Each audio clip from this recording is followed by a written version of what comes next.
먼저 본문의 말씀을 받들어 읽겠습니다. 누가복음 3장 3절로 6절의 말씀입니다.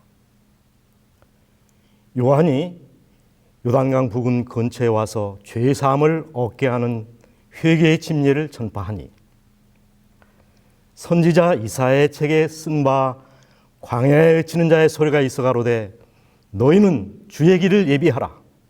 그의 첩경을 평탄케 하라. 모든 골짜기가 메어지고 모든 산과 작은 산이 낮아지고 구은 것이 곧아지고 험한 길이 평탄하여질 것이요 모든 육체가 하나님의 구원하심을 보리라. 아멘. 성을 쌓는 자는 망하고 길을 뚫는 자는 흥할 것이다. 이 징기스칸의 말인데 이 세상에서 가장 큰 땅을 가진 나라라 하면 단연 미국과 중국입니다. 누군가 이 두 나라를 비교해서 이렇게 말한 적이 있습니다. 중국이 유구한 역사와 넓은 땅을 가졌음에도 후진성을 면치 못하는 이유는 힘만 생기면 성을 쌓았기 때문이다. 맞습니다. 2000년 동안 20여 왕조를 거치면서 2만 1000km의 성을 쌓았습니다. 만리장성이 아니라 5만리장성을 쌓은 것입니다. 그래서 혹자는 중국은 그 만리장성 때문에 망했다. 첩첩히 성을 쌓고 스스로 그 안에 갇혀버렸기 때문이다. 그러나 여러분, 미국은 달랐습니다. 힘만 생기면은 길부터 닦았습니다. 여러분, 미국 한번 가보세요. 사통팔달 온통 길뿐입니다. 성은커녕 담도 없고 낮은 울타리뿐입니다. 여러분, 우리나라가 언제부터 부흥하고 발전했습니까? 1970년 7월 7일 이 경부고속도로가 뚫린 이유입니다. 길에는 여러 종류가 있습니다. 빗길, 눈길, 자갈길, 모래길, 우회길, 뒷길, 초로, 세로, 탄탄대로. 그리고 누가 무엇이 다니나에 따라서 그 이름도 달라집니다. 우리는 차가 다니는 길을 차도라 부르고, 기차가 다니는 길은 철도고, 비행기가 다니는 길은 항로고, 사람이 다니는 길을 인도라고 합니다. 그리고 왕만 다니는 길, 그것을 왕도라고 불렀습니다. 옛날 임금님이 행차하시면 없던 길도 새로 만들었습니다. 이 구불구불한 길은 반듯하게 펴서 바른 길이 되게 했고, 움푹 패인 웅덩이는 돋구어서 평평하게 만들고, 높은 언덕은 깎아서 편한 길이 되게 했습니다. 성경은 침례 요한의 사명을 왕도, 즉 주의 길을 예비하는 자라고 규정했습니다. 그런데 놀랍게도 선지자는 재림 성도의 사명을 이 침례 요한의 사명과 동일시했습니다. 그리스도께서 하늘 구름을 타고 재림하시기 직전인 이 시대에도 요한의 사업과 같은 사업이 이루어져야 한다. 하나님께서는 주님의 큰 날에 설 수 있는 한 백성을 준비시킬 사람을 부르신다 했습니다.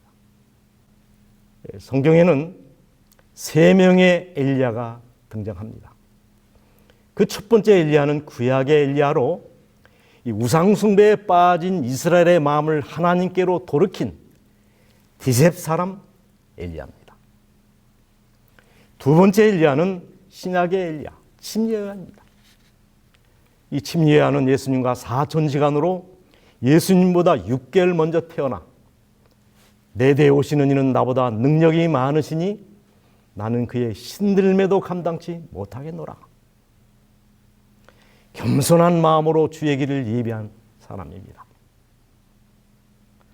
세 번째 엘리야는 말세 엘리야로 재림 직전 이 세상을 준비시킬 재림 성도를 가리킵니다. 요한은 광야에 외치는 자의 소리였으니 너희는 광야에서 여호와의 길을 예비하라. 사막에서 우리 하나님이 대로를 평탄케 하라. 골짜기마다 도도해지며 산마다 작은 산마다 낮아지며 고르지 않은 것이 평탄케 되며 험한 것이 평지가 될 것이요 여호와의 영광이 나타나고 모든 육체가 그것을 함께 보리라. 바로 이것이 우리 백성들에게 전해야 할 기별이다라고 말했습니다. 여기서 말하는 높은 산, 낮은 골짜기, 굽은 길, 험한 골짜기는 1차적으로 예수님 당시 유대인의 마음의 상태를 가리킵니다. 이 당시 유대인들이 얼마나 간절하게 메시아를 사모했던지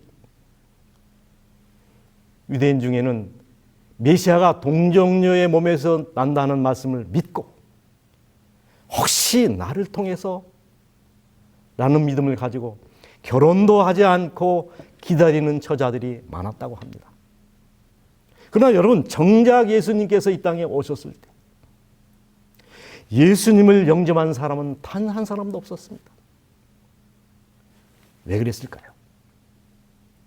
어떤 사람의 마음은 너무 태산처럼 높아져 있었고 어떤 사람의 마음은 골짜기처럼 심각하게 패어 있었고 어떤 사람의 마음은 울퉁불퉁 종잡을 수 없을 만큼 왜곡이 되어 있었고 어떤 사람의 마음은 꼬불꼬불 뒤틀려 있었습니다.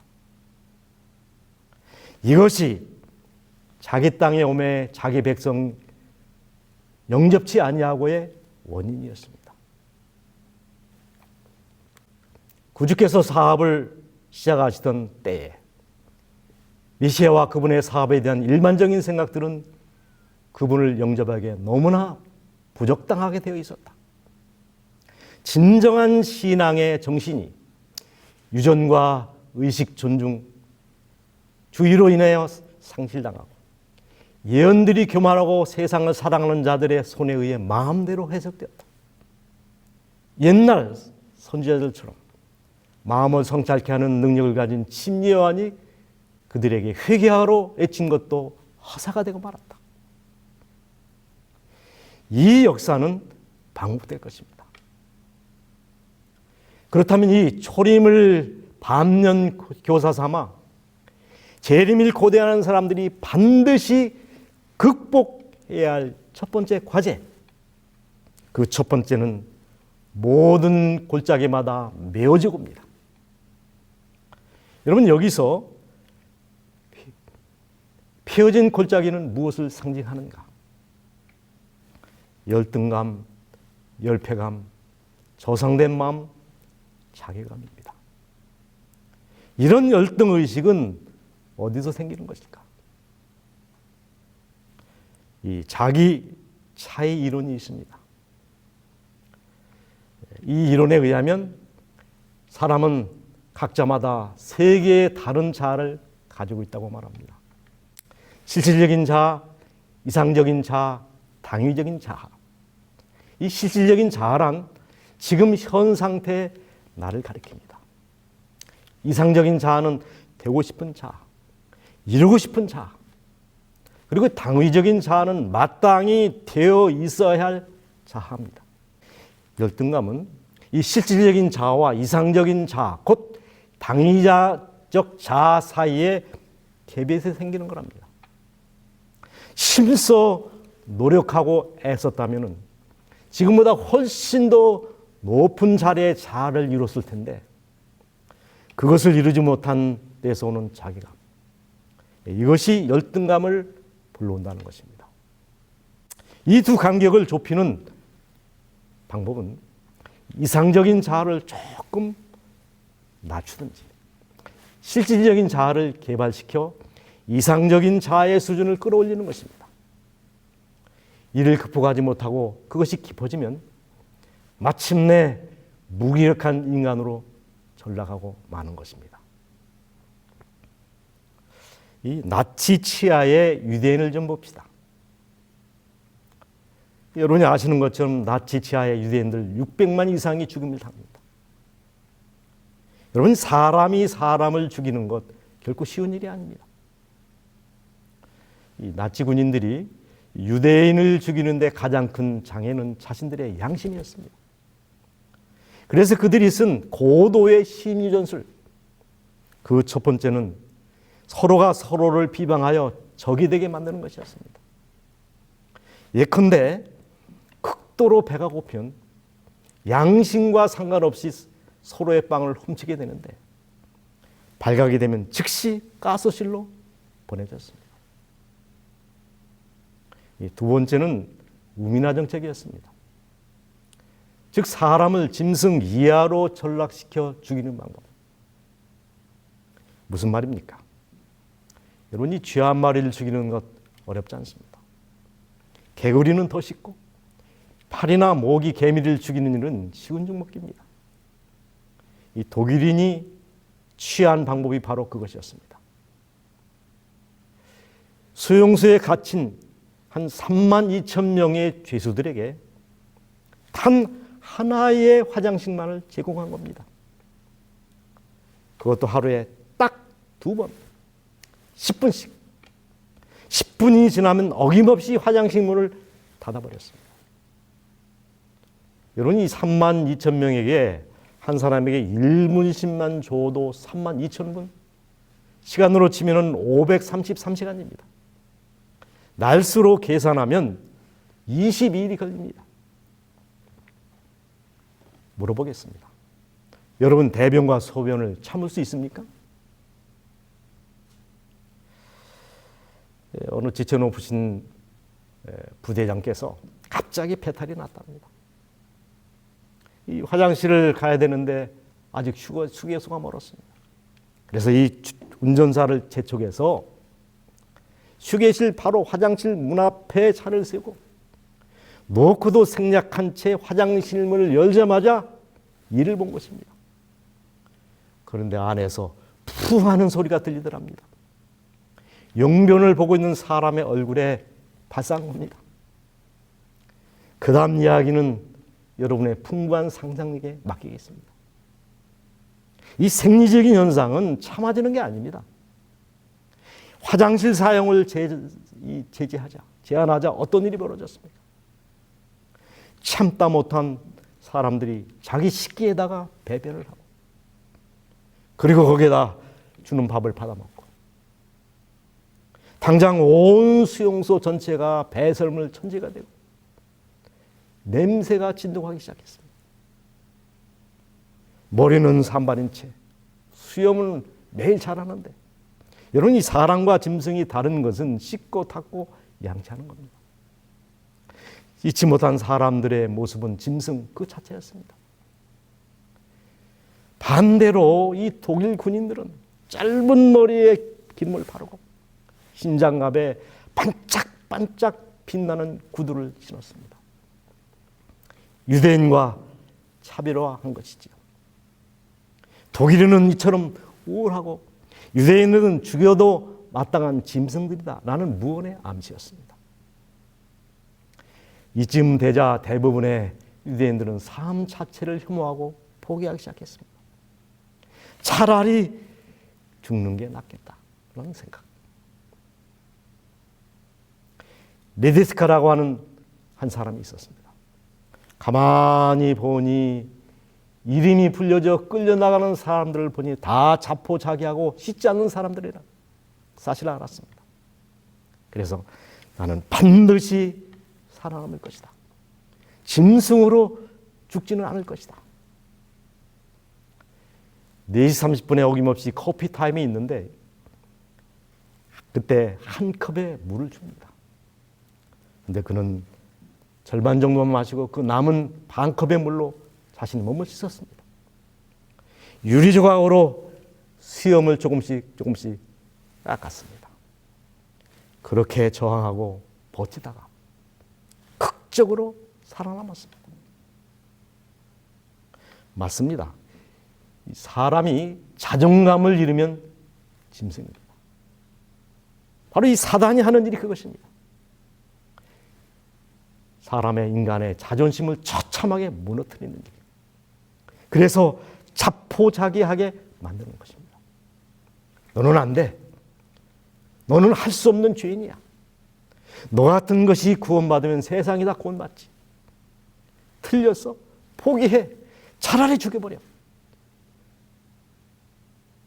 이 두두전 윤하양 일가족이 완도에서 극단적인 선택을 했다는 소식이 온 국민을 안타깝게 만들고 있습니다. 얼마나 힘이 들었으면 그런 선택을 했을까?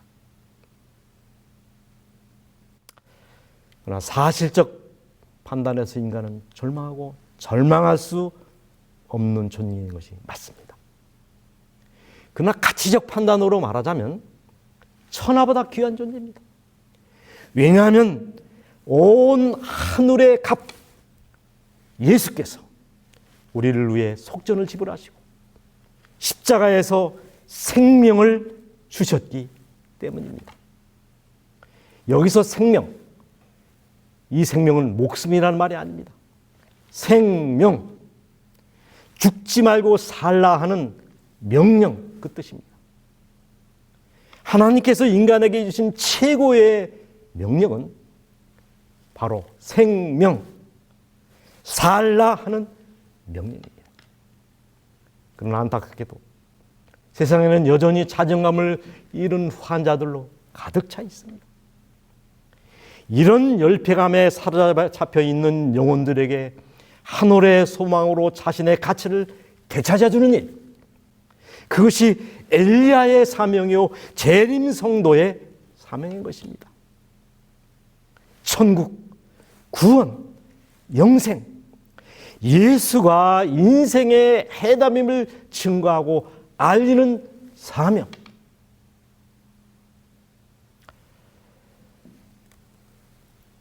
그리고 두 번째, 모든 높은 산과 작은 산이 낮아지고, 여기서 높은 산은 무엇을 말하는 것입니까? 교만과 우월감과 삐뚤어진 마음. 여러분, 예수님 당시 성경을 가장 잘 안다는 사람들이 누구였습니까? 바리새인, 사두개인, 제사장, 그리고 서기관들이었습니다. 그들은 자신들의 미간에, 문간에, 손목에 율법을 메고 이 모세의 오경을 달달달 외우는 사람들이었습니다. 그러나 막상 예수께서 이 땅에 오셨을 때 누가 가장 반대하고 핍박했습니까? 누가 앞장서서 예수님을 죽였습니까? 바로 그들이었습니다.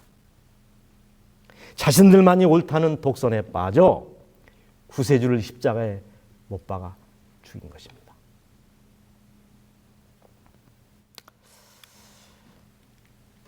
주인에게 지극한 사랑을 받으며 사는 팔자 좋은 개와 고양이가 있었습니다. 근데 그 둘의 생각은 완전히 달랐습니다.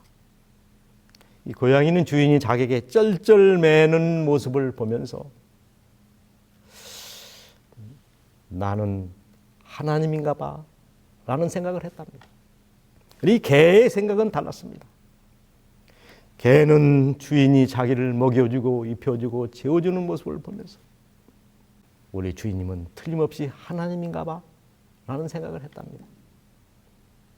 여러분은 개과 신자입니까? 고양이과 신자입니까? 흔히 사람들은 두 가지 큰 착각을 하며 산답니다. 나는 대단한 사람이야 라는 황홀한 착각, 나는 아무것도 아니야 라는 비겁한 착각. 그러나 지나친 과대망상도 착각이고 지나친 자기 비하도 착각이랍니다. 사람은 자기가 크다고 생각하는 사람보다는 조금 작고 작다고 생각하는 사람보다는 조금 더 큰 존재랍니다.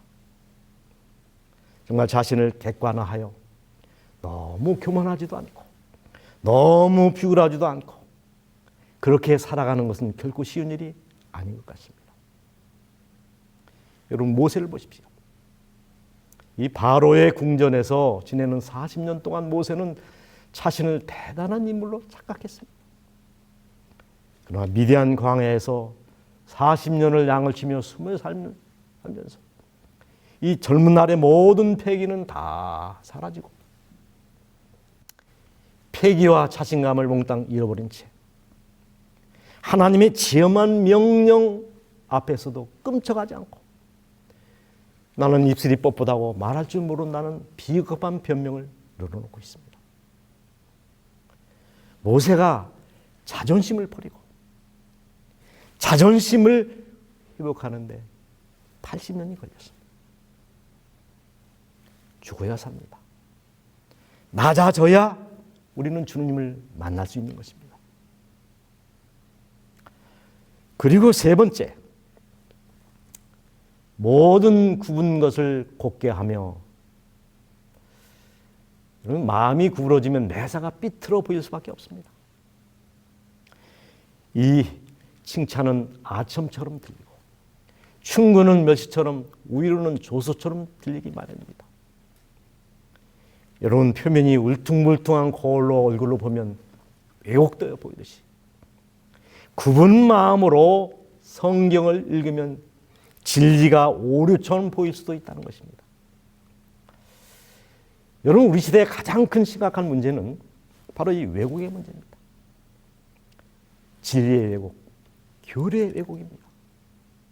안타깝게도 성경의 대부분의 진리들이 왜곡되어 있는 것을 봅니다. 창조론이 진화론으로, 안식일이 주일로, 예배가 미사로, 하나님이 앉아 계셔야 할 자리에 교황이 앉아 있고, 조건적 영혼 멸절론 대신에 모든 사람이 영혼 불멸을 믿고 있습니다. 느니비 성령은 강신술로, 이 삼위일체 중 성령, 제3위 되시는 분을 부인하는 일이 우리 주변에서 일어나고 있습니다. 조사 심판을 짐수로 합니다. 그래서 값싼 은혜도로 부정되고 있습니다.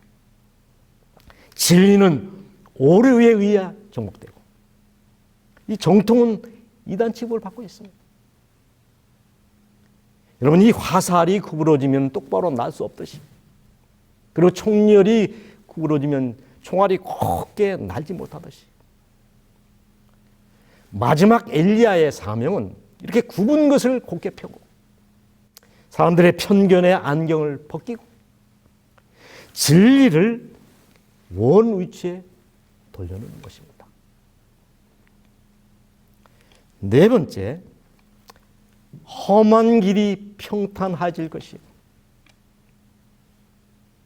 부정적이고 삐뚤어진 마음, 반항적이고 황폐해진 마음이 평탄하여져야 그 길로 예수님이 편하게 오실 수 있다는 말씀입니다.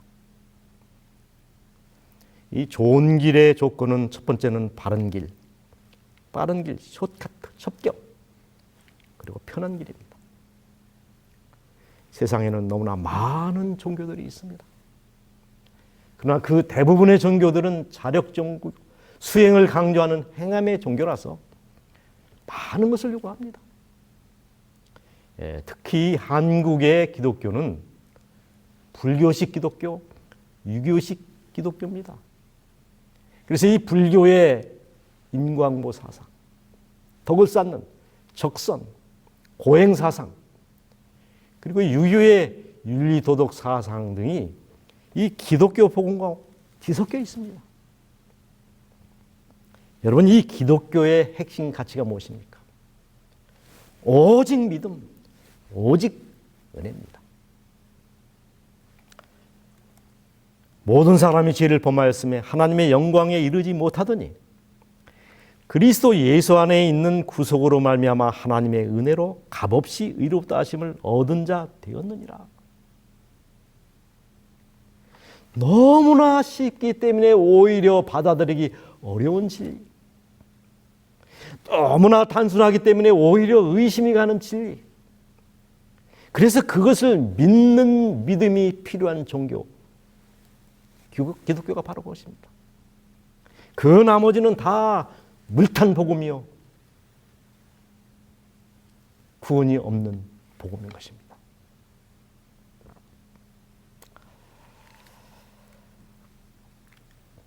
인도 겐지스강 나룻배 어느 날 점잖은 영국 신사 한 사람이 탔습니다. 한동안 말이 없던 신사가 뱃사공에게 말을 걸었습니다. 뱃사공 양반, 섹스피어를 아십니까? 아시는 것처럼 이 섹스피어는 대영 제국과도 바꿀 수 없다는 대문호 아닙니까? 아, 예. 그것이 한 근에 얼마 하나요? 쩌죠. 세계적인 대문호 섹스피어를 모르시다니. 노인장 미안하지만 인생의 절반을 헛사셨구려. 한동안 말이 없던 이 신사가 다시 묻습니다. 노인장, 그러면 미분과 적분을 아시나요? 여러분 섹스피어도 모르는 사람이 어떻게 미분과 적분을 알겠습니까? 아, 예. 걔들이 어떤 동네에 산다던데. 아이고, 미분과 적분도 모르시다니. 나머지 인생의 절반도 헛사셨군요. 이런 대화를 나누는 중에 어느덧 배가 강 한복판에 이르게 됩니다. 그때 갑자기 회오리 바람이 불더니 당장이라도 배를 삼킬 것 같이 배가 요동치기 시작합니다. 다급해진 뱃사공이 물었습니다. 아, 신사 양반, 노를 저을 줄 아십니까? 아, 난 아직 노를 배우는 것을 배우지 못해서 책만 읽었지. 그러는 사이 바람이 더 거세지고 배가 금방이라도 뒤집힐 듯 요동치기 시작했습니다. 다급해진 뱃사공이 물었습니다. 신사 양반, 수영을 할 줄 아십니까? 아, 난 아직 수영을 배우지 못했어. 책만 읽었지. 난감해진 뱃사공이 한마디 했습니다. 신사 양반, 이렇게 파도 치는 강에서는 수영을 못하면 모든 것이 끝장이랍니다. 그 말이 마치기도 전에 배가 뒤집히고 말았습니다. 여러분에게 묻겠습니다. 여러분은 인생의 바다에 노를 저을 줄 아십니까? 수영을 할지 아십니까? 죄악이 파도치는 세상에서 섹스피어 미분 적분을 몰라도 괜찮습니다. 그러나 노를 젓지 못하면, 수영을 하지 못하면 모든 것이 끝장이라는 사실입니다. 지구가 길을 잃었습니다. 길을 잃고 표류하는 난파선이 되었습니다. 한때는 예수를 거절하고 지금도 여전히 구원에 무관심한 사람들, 구원의 복된 소식을 여전히 가소롭게 여기고 예수 없이 여전히 잘 먹고 잘 사는 사람들, 그러나 미국에 짐승처럼 죽을 수밖에 없는 많은 사람들,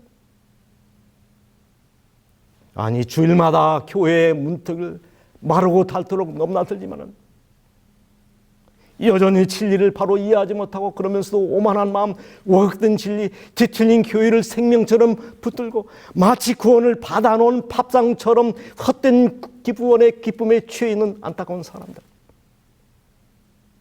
그들에게 셋째서의 기별을 전하고 예수의 재림을 준비시킬 마지막 사명자로 하나님께서 여러분과 저를 선택했다는 말씀입니다.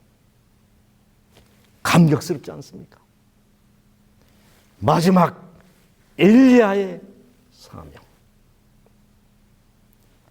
그러므로 이스라엘아, 내가 이와 같이 내게 행하리라. 내가 이것을 너에게 행하리니 이스라엘아, 내 하나님 만나기를 예비하라. 재림교회의 사명은 엘리야의 사명입니다. 엘리야의 사명은 길을 닦는 사명입니다. 먼저는 내가 구원을 받고 다른 사람을 구원하는 사명. 기도합시다. 주님, 부족한 저희들을 부르시고 택하셔서 마지막 엘리야의 사명을 받들게 하시니 감사합니다. 엘리야가 기도함으로 3년 반 동안 우루가 그쳤고 다시 기도함으로 비가 홍수처럼 내렸듯이 저희도 보좌를 흔드는 기도의 사람들이 되게 하여 주시옵소서. 짐 요한이 약대 토롯을 입고 광야에서 외치는 자의 소리가 되었던 것처럼 우리도 이 세상에, 이 시대에 주의 오심을 촉진하는 기별자가 되게 하여 주시옵소서. 예수님의 이름으로 기도합니다. 아멘.